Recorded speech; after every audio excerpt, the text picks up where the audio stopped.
Bonjour à tous et bienvenue dans cette vidéo de SVT Facile consacrée au programme de Terminale Enseignement Scientifique et au chapitre La complexité du système climatique. Alors ici vous avez une représentation artistique de la Terre totalement glacée, ce qu'on appelle l'effet snowball, l'effet boule de neige. Et cet effet a eu lieu 3 fois dans l'histoire de la Terre. Et comment savoir que la Terre a totalement été gelée? C'est la question que l'on va se poser. Quels sont les indices des variations climatiques passées? Pour répondre à cette question, voici le plan de la leçon.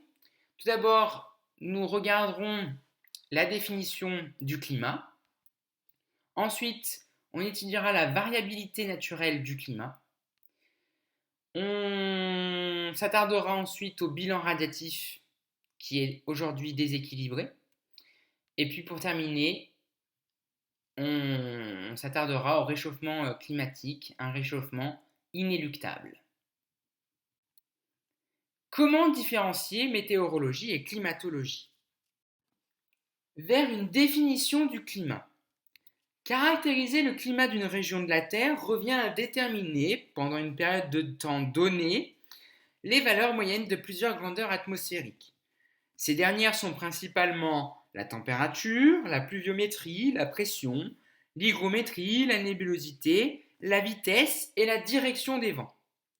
Il faut également prendre en compte la fréquence des épisodes de canicule, de sécheresse, de grand froid, le volume océanique, l'étendue des banquises et des glaciers continentaux et encore bien d'autres paramètres. Autrement dit, tous les caractères statistiques météorologiques, c'est-à-dire les moyennes et les écarts à la moyenne, définissent le climat d'une région de la planète. L'étude du climat global terrestre, ou alors ce qu'on appelle la climatologie, est basée principalement sur les variations de la température moyenne globale. Celle-ci est calculée à partir de mesures en différents points du globe et des données satellites. Alors, comment connaître les variations climatiques du passé?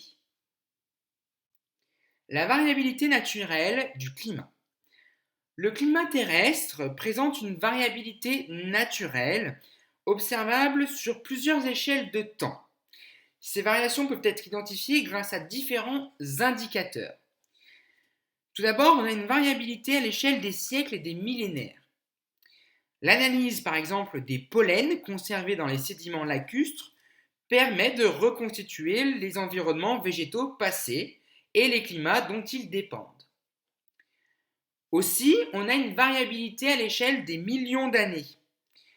Au cours de ces 800 000 dernières années, la température a connu des variations naturelles, mais jamais aussi rapides qu'au cours du réchauffement climatique global observé depuis le début de l'ère industrielle. En effet, environ plus 1 degré Celsius depuis le début du siècle dernier. Parallèlement, jamais la concentration atmosphérique en CO2, comme vous pouvez le voir sur le graphique, n'a augmenté aussi rapidement qu'actuellement.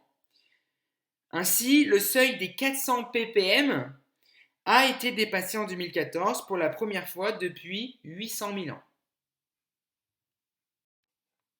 Alors, quelles sont les causes au déséquilibre du bilan radiatif terrestre? Un bilan radiatif déséquilibré. Le bilan radiatif terrestre est la différence entre la puissance reçue par la planète et celle réfléchie, ce qu'on appelle l'albédo, à laquelle vient s'ajouter celle réémise vers l'espace sous forme de rayonnement infrarouge. Si le bilan radiatif est équilibré, la température moyenne de la Terre est stable.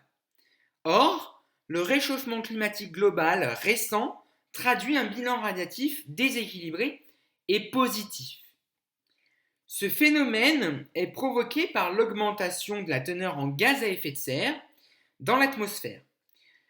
Ces gaz à effet de serre ont pour origine en grande partie les activités humaines. Quatre gaz principaux, à savoir l'eau, le CO2, le méthane et le protoxyde d'azote piègent une plus grande fraction du rayonnement infrarouge émis par la surface de la Terre. En retour, ils émettent un rayonnement infrarouge vers le sol, ce qui entraîne un réchauffement de la température de surface. Un bilan radiatif positif est provoqué par l'intensification de l'effet de serre correspondant à un forçage radiatif positif à l'origine du réchauffement climatique. Comment expliquer l'inquiétant emballement du système climatique à l'origine du réchauffement climatique actuel? Un réchauffement inéluctable. Même en cas de réduction importante des émissions de gaz à effet de serre, la température moyenne augmentera d'environ 1,5 degré Celsius en 2050 par rapport aux années 1850. En effet, l'élévation initiale de la température est à l'origine de différents mécanismes amplificateurs qui entraînent des rétroactions positives sur ce réchauffement.